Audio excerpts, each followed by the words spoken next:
Qabirstandı, qabirdi ziyarat qiluu uchun eng afzal kun qaysi? Qay kuni barib ziyarat qilgan yaxshiroq deb so'roq qo'yilgan ekan.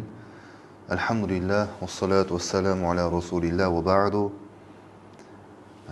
Negizi Sayyidul Ayyam degan ataqqa ие bo'lgan kunlarning sultoni, kunlarning mirzasi ol Juma kuni, qasiyatli Juma kuni.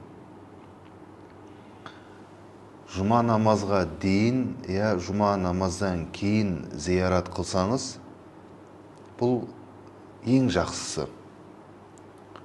Juma күнінен кейін кіші Juma, яғни бейсенбі күні немесе сенбі күні ziyarat қылған жақсырақ.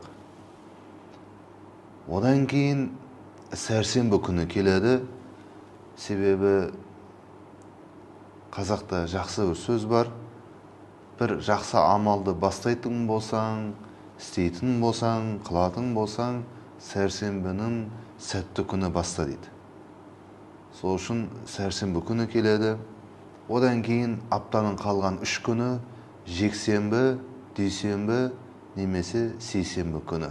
Яғни ең жақсы күн қабірді зиярат қылу үшін ең жақсы уақыт, абзал болған күн ол бірінші қасиетті Жұма күні. Содан кейін кіші Жұма бейсенбі мен немесе сенбі күні. Содан кейін сәрсенбі күні келеді. Содан кейін аптаның қалған 3 күні жексенбі, дүйсенбі, сейсенбі күндері. Алла зияраттарымызды қабыл болсын. Вальхамдулиллахи роббил аламин.